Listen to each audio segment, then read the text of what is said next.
lá, vamos iniciar mais uma aula com muito carinho aqui, aguardando a liberação do sistema.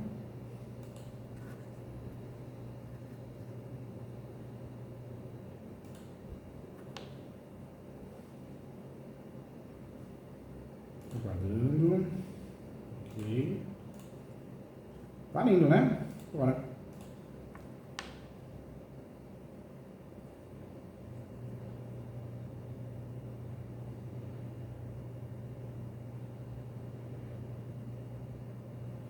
Legal, gente, valendo então. E hoje o assunto, gente, é um assunto muito importante, porque nós vamos falar, sim, sobre a lei do endividamento, ou superendividamento, como você queira. Daí surge, sim, um novo nicho de mercado para advogados e advogadas atuarem, para que pessoas possam, de fato, resolver questões de dívidas. Então vale muito a pena esse assunto de hoje, tá? Vamos juntos, quero muito que você aprenda tudo isso. Qual ação utilizada, o que podemos fazer e muito mais, tá bom? Então vem comigo, vamos lá. O que é o superendividamento? O que é essa lei? Como funciona? Então vamos conversar sobre ela. Então isso é muito importante. Vamos lá. Quando eu falo da lei do superendividamento, essa lei ela não é tão velha, ela é nova. Ela é 2021, essa lei é a 14.000, anote aí, para começar, vamos começar no começo. Lei do superendividamento, 14.181 de 2021. 14.181 de 2021. Essa lei surge como fundamento para obrigar o credor, isso mesmo, o credor, a parcelar dívidas, facilitar o parcelamento, a renegociação. E se não fizer, essa lei é usada como instrumento de ações, diversas ações, vamos conversar aqui, para que você consiga pagar as dívidas. Então essa lei, ela traz um cenário novo, onde os bancos... Lembra aquela ação que eu sempre falei nas aulas, né? Muitas vezes o cliente nos procura e fala: professor Júlio, eu quero obrigar o banco a parcelar. Eu quero obrigar o banco a renegociar. E a gente não tinha na mão uma lei, uma legislação, uma fundamentação, uma ferramenta. Não tínhamos. A resposta era sempre a mesma. Olha, é uma tentativa. Vamos fazer uma ação de exigir contas para obrigar o banco a prestar contas. Vamos alegar que você não sabe o que está pagando. Vamos alegar que você não sabe o que pagou. Qual o valor da dívida. E vamos tentar um acordo dentro dessa ação. Uma audiência de conciliação, vamos tentar fazer que algo surja. Era a estratégia, não tinha outra. Era a única estratégia segura que não seria uma aventura jurídica. E aí vem, em 2021, a Lei 14.181, que traz a possibilidade, sim, dos bancos, credores de todos os gêneros, serem obrigados pelo Poder Judiciário, uma decisão compulsória, já tem jurisprudência, obrigados a parcelarem, a renegociarem as dívidas. Uma ação que permite a tutela antecipada, para tirar o nome do SPC, Serasa. Uma ação que permite a tutela antecipada, talvez até para tirar o protesto do cartório. Então, ou seja, muito interessante, né? Vamos lá. A lei do superendividamento, ela protege os consumidores que não conseguem pagar suas dívidas. Eles não conseguem pagar suas dívidas sem comprometer o mínimo necessário para viver. Eu diria que essa lei é um binômio. Parcelar, vontade de parcelar, vontade de pagar, mas ao mesmo tempo manter a subsistência. Eu preciso comer, eu preciso me alimentar, eu preciso viver. Então essa lei, das últimas leis que surgiram no Brasil, vejo essa lei como uma das mais inteligentes, mais interessantes e mais importantes para o cenário atual. Olha o nicho que nós estamos falando, gente. 70% dos brasileiros estão endividados. Hoje, a gente fala mais, hein? Eu acredito que essa pesquisa que foi feita em 2023, não reflete a realidade. Todo mundo é endividado nesse país, gente. Pouca gente tem o hábito de comprou, pagou. A maioria é endividado com renegociação de cartão de crédito, limite, financiamento de carro, de moto, caminhão, casa. Direito imobiliário. Por isso essa lei nos interessa. Porque é uma lei aplicada também nas dívidas imobiliárias.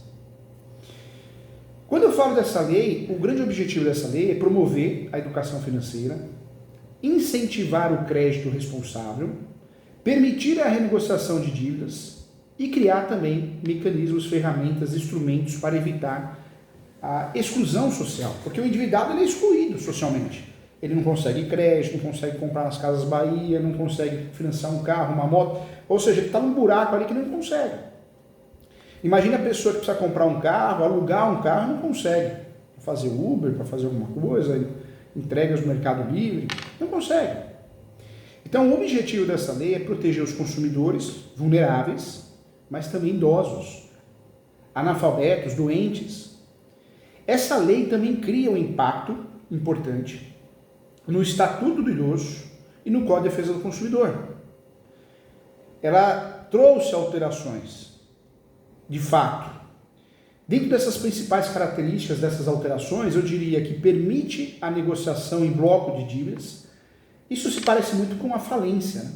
Ou melhor, a recuperação judicial, para não confundir. A empresa, a pessoa jurídica, ingressa com uma ação para poder criar uma ordem cronológica e pagar os devedores. Essa é a ideia da recuperação judicial. Eu diria que a recuperação judicial para idosos, consumidores, é a lei do superendividamento.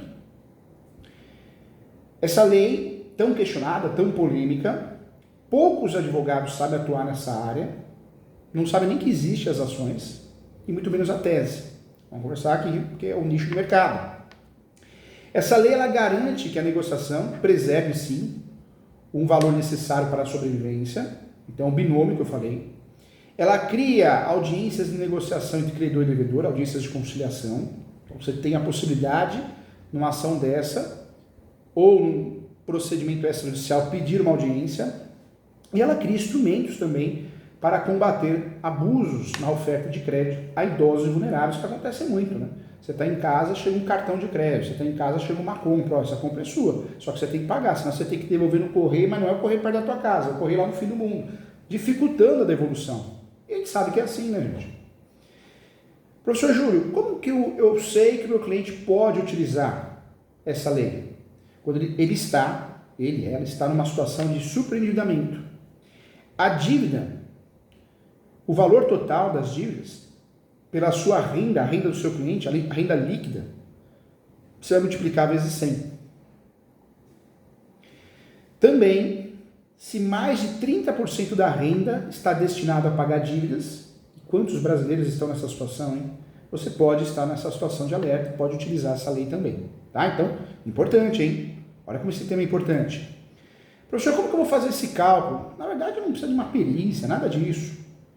Se você tem uma dívida superior a 30% que você ganha, pronto, você já pode usufruir dessa lei. Se bem que ela pode ser aplicada por analogia em vários outros casos. Importante. Quando eu falo dessa lei, o que eu quero trazer para você? A Lei 14.181 ela foi aprovada em 1 de julho de 2021. Ela é utilizada pelo Código de Defesa do Consumidor, pelo Estatuto. Essa lei traz o conceito, a noção de superendividamento do consumidor. O superendividamento do consumidor ele pode ser definido, sim, como a impossibilidade global de o devedor, pessoa física, consumidor, leigo e de boa-fé, sempre a palavra boa-fé tem que aparecer, eu não posso querer usar essa lei de má-fé, então eu compro um carro, uma moto, uma casa, e falo, opa, agora eu vou dar o balão, hein? Vou fazer a lei e eu vou negociar do jeito que eu quero. Não, se tiver má-fé, você perde a ação. Se tiver má-fé, você não consegue atingir o objetivo dessa lei. Então a palavra boa-fé, eu diria que é um trinômio, tá? Para ficar mais didático. Totalmente endividado, ultrapassa 30% da renda, boa-fé, e a questão também muito importante, que eu diria que é a subresistência. O que é importante saber também? Essa ação, essa tese, ela serve para todas as dívidas? Dívidas atuais e futuras de consumo? Sim, a resposta é sim. Mas um ponto importante, hein? Ficam excluídas as dívidas com o fisco. Então, dívidas tributárias ficam excluídas, ok? Ficam excluídas. Dívidas oriundas de delitos também. Então, eu tenho que pagar uma multa criminal lá fora. Fisco, contribuição, tributo, está fora. Oriundas de delitos, multas criminais, está fora. Não posso usar essa lei. a meu favor essa ferramenta. E alimentos, né, gente? Alimentos também não. Então, professor Júlio, o que fica fora? Quais dívidas ficam fora para eu explicar para o meu cliente, ajudar o meu cliente? Oriundas de tributos, fisco, oriundas de delitos, crimes, multas, punições e alimentos. Por analogia, multas ambientais, multas de trânsito também não entram, tá? Também não entram. Olha que interessante. O grande objetivo dessa lei não é criar uma sensação de impunidade. Devo 20 mil reais de multa, não vou pagar, vou pedir parcelamento com base nessa lei. Não. Não vou pagar alimentos ao meu filho porque tem uma... Não. O objetivo dessa lei é tirar você do buraco, tirar o nosso cliente do buraco. De dívidas reais, dívidas com um credor, fornecedor de produtos e serviços do outro lado. Então isso é importante. Eu trago para você também outro conceito importante, que o superendividamento é um fenômeno na sociedade atual. Né?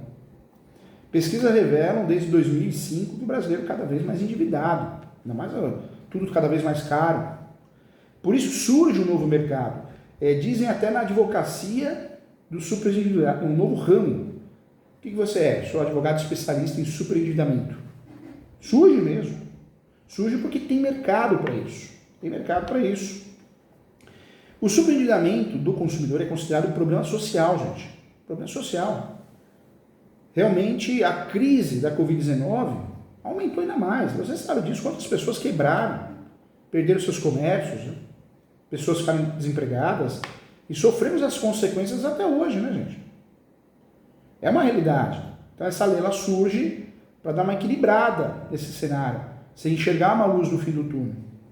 Essa lei, muitos falam, professor Júlio, essa lei é a falência do consumidor. Eu diria que, por analogia, é próxima a isso, sim. O superendividamento, se a gente não ajudar o consumidor, o nosso cliente a sair do buraco, ocorre a morte civil, né, gente? A morte civil, você não consegue comprar nada. Você não tem nome para comprar nada, para fazer nada. Então, é uma ação, é uma ferramenta também de política pública. Também. O grande objetivo dessa ferramenta, dessa ação, é a exclusão social, ou melhor, evitar a exclusão social. Isso aparece no artigo 4. Artigo 4, inciso 10 do CDC. O grande objetivo dessa lei é evitar a exclusão de milhões de consumidores que ficam com o nome sujo e fora do mercado. A definição legal do superendividamento e seus elementos, claro que nós temos o Estatuto do Idoso também, mas o artigo 1º o parágrafo 1º do artigo 54A do CPC. Então, importante.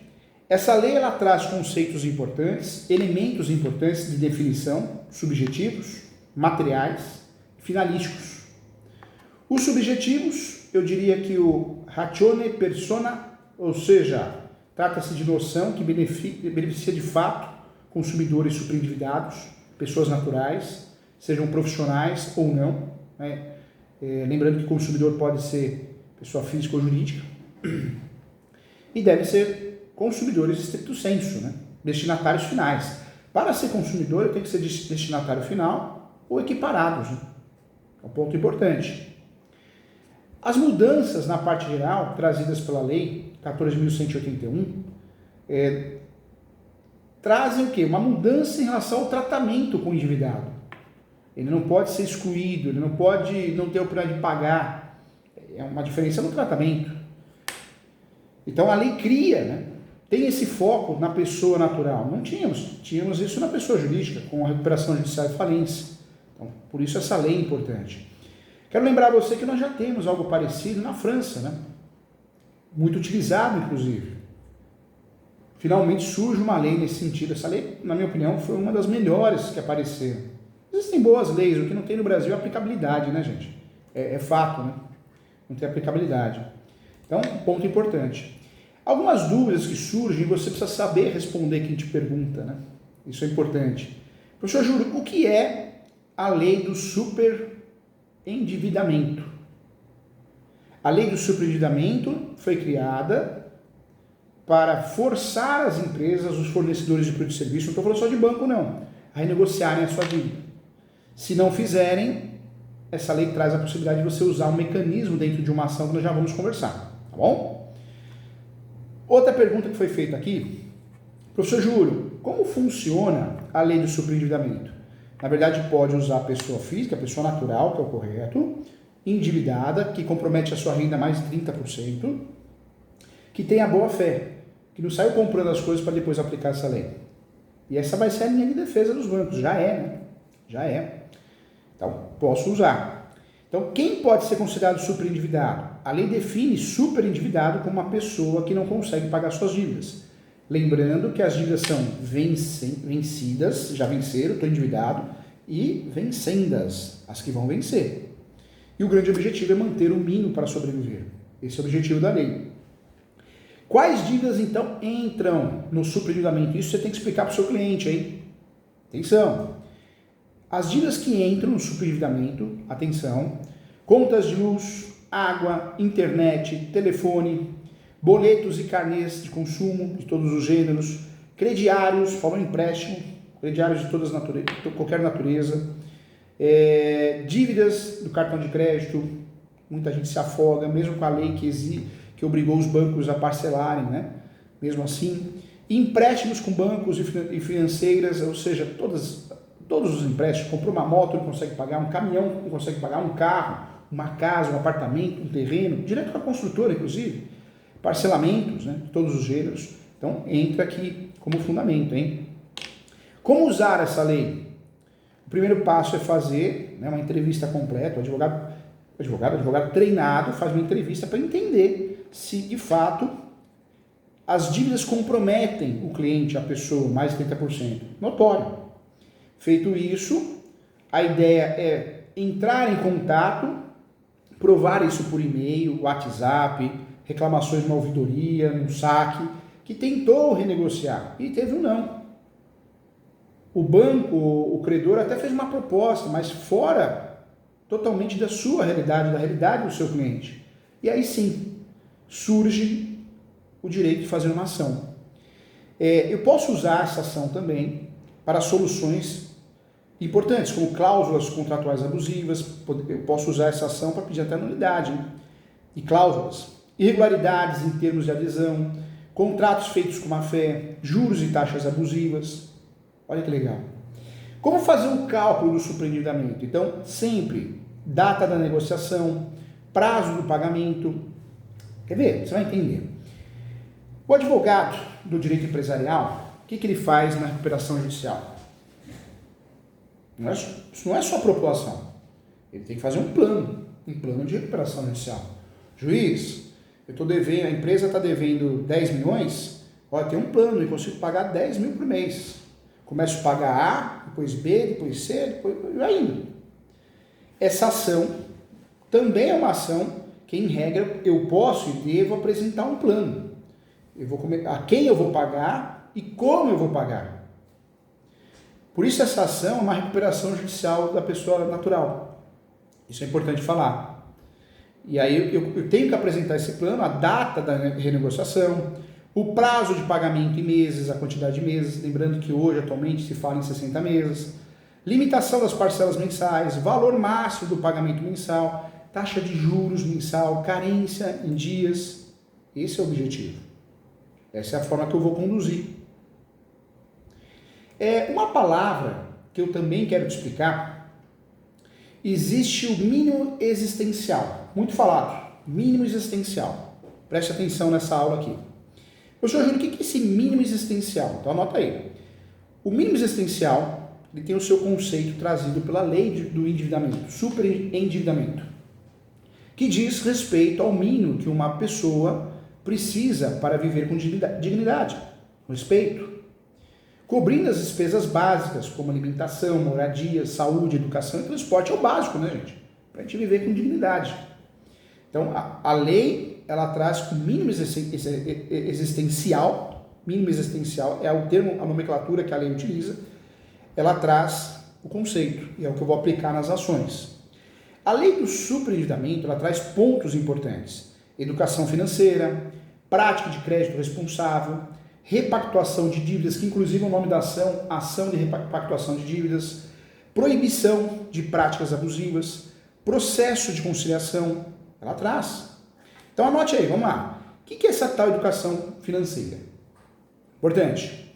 A lei incentiva, de fato, ações de educação financeira que não só ajudam os consumidores no entendimento das finanças, mas também nas escolhas, né? Consciente de compra, empréstimo, evitando o endividamento excessivo, ok? Em relação à tese das práticas de crédito responsáveis, a lei também traz. A lei, de fato, ela estabelece que as instituições financeiras devem sim adotar práticas de crédito responsável. São várias, né? Fornecer informações, orientações claras, completas, precisas, sobre os custos, os juros, vou pagar pela tabela price, vou pagar pela tabela saque. Né? Então, importante, os juros, custos, encargos, além de avaliar a capacidade de pagamento. Né? Nós sabemos que no Brasil é muito comum. Você vai comprar um imóvel, o corretor muitas vezes nem é culpado, ele é treinado para isso. Não, fica tranquilo, o setor de crédito vai fazer um levantamento, está pré-aprovado. A prestação do apartamento é 3 mil, o casal, os dois juntos, ganham 4, gente. E aí? 4, 3,5. Né? Então, como que é aprovar? Quer vender, quer empurrar, lá na frente vai dar bucha. Não vai conseguir pagar e vai perder o imóvel. Tem que tomar cuidado. É complicado, né? A repactuação de dívidas é o nome da ação. Ação de repactuação de dívidas. É a ação que já existia, mas surge agora de forma robusta, com a armadura de ferro, né? Agora sim. Que é a ação que os advogados podem usufruir, devem usufruir. Normalmente é cobrado 20% do valor da dívida. Normalmente, para ingressar com essa ação, é cobrado 2 salários mínimos mais 20% do valor da dívida. Com um plano aprovado, 20, 30. Então, é uma ação com custo. Também não são ações que podem cobrar um valor alto, porque a pessoa já está endividada, já está numa situação difícil, mas é uma ação de volume. Nós já explicamos aqui que existem várias advocacias diferentes, e essa é de volume, você vai ganhar na quantidade. E é um trabalho bonito, um trabalho social, você vai ajudar realmente quem você contratou, porque em regra vai colher frutos. A lei, gente, para a repactuação de dívidas, isso é importante. A lei, ela permite que os consumidores superendividados possam renegociar suas dívidas. E aí pode ser feito uma audiência de conciliação ou pode ser feito via ação judicial e o Poder Judiciário condenar compulsoriamente. Então, o grande objetivo dessa lei, dessa ação, que eu estou falando aqui, a ação de repactuação de dívidas, que pouco advogado sabe que existe, a lei permite que os consumidores superendividados passam a negociar suas dívidas, garantindo o mínimo existencial para ele e para a família. Que seja preservado esse mínimo existencial. A renegociação, gente, ela pode incluir também a revisão de prazos, taxas de juros, taxas cobradas, valores das parcelas, sempre com o objetivo de tornar pagável. Né? Porque não adianta ingressar com a ação, o judiciário falar, pague dessa forma, e eu inventar uma coisa que eu não consigo. Essa lei também traz a proibição de práticas abusivas, isso já acontece com o CDC, o Estatuto do Idoso, mas a lei reafirma isso. A lei ela proíbe práticas abusivas na oferta e contratação de crédito, o que inclui a omissão de informações importantes, o assédio ao consumidor para a contratação de crédito e a imposição de condições que discutem a compreensão dos termos do contrato. Tá? E essa lei, conforme o Código de Processo Civil, ela traz a possibilidade de audiências de conciliação judiciais, quando existe ação, e extrajudiciais. Você pode entrar no sistema do TJ e propor uma audiência de conciliação, é um direito seu. A lei estabelece a criação de núcleos de conciliação e mediação de conflitos relacionados ao superendividamento. Isso já acontece com a Caixa, hein, gente? Com a Caixa Econômica Federal. Tá? Então é importante também. Olha como esse assunto é importante, hein? O professor está fazendo muitas ações aqui no escritório, hein? Acho que nós já atingimos mais de 500 ações dessas aqui no escritório. Dessas 500 nós tivemos sucesso, eu acho que já eu acho que não perdemos uma até agora. Porque a lei é muito clara. Estou endividado, quero pagar, tenho boa fé, então eu quero pagar desse jeito. E se o banco não faz uma proposta diferente, as partes não chegam a um acordo, pode o judiciário condenar dentro dos padrões do plano de superendividamento, né, que seria o plano de recuperação judicial para a pessoa jurídica. Então é uma ação muito legal de fazer, é uma ação que você vai mudar só os fatos e o plano, em regra é muito padrão, mas é uma ação que ajuda muita gente. É uma ação interessante, né? Então é importante isso.